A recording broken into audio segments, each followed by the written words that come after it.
Welcome to latest world news. Canada's newly elected Liberal Prime Minister Justin Trudeau has arrived in Washington for the first state visit by a Canadian leader in nearly 20 years. He is to make a visit to the White House later for talks with President Barack Obama. Trade and environmental issues are expected to be high on the agenda. The visit comes as relations between the two countries improve after being strained under Mr. Trudeau's Conservative predecessor Stephen Harper. Mr. Obama extended an invitation to Mr. Trudeau shortly after his election in October 2015.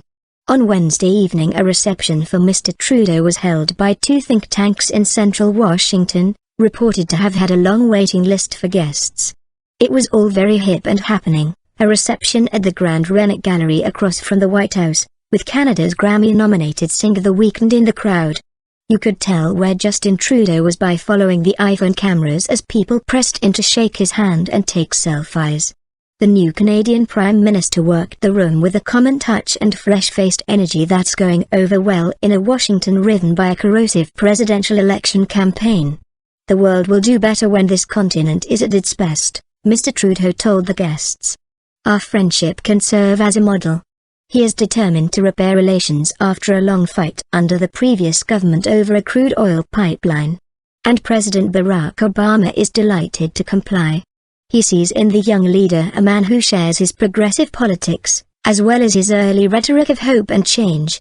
So expect good optics and atmospherics to frame the discussions on crucial economic and security ties.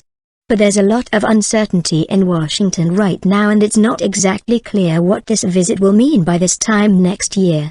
After talks between the two men later on Thursday, a state dinner is due to be held in the evening with nods to Canada on the menu in the form of poutine, Nanaimo bars and white chocolate snowballs. The youthful Mr. Trudeau's optimistic election platform has led many to draw comparisons with the beginning of Mr. Obama's presidency, and some American liberals to draw envious comparisons with the U.S.'s political scene. As Donald Trump solidified his position as frontrunner for the Republican presidential nomination earlier this month, there was even a spike in internet searches about how to move to Canada. At the last meeting in November, Mr. Obama gently reminded Mr. Trudeau of the travails of implementing his agenda. "I just want to point out that I had no gray hair when I was in your shoes 7 years ago," he said. U.S.-Canada relations had previously suffered when Mr. Obama's administration opposed the Keystone XL pipeline, which was meant to transport oil from Canadian tar sands in Alberta to the U.S. Gulf Coast. After Mr. Trudeau's election, Mr. Obama said they had agreed that the issue of climate change trumped any differences of opinion over the pipeline.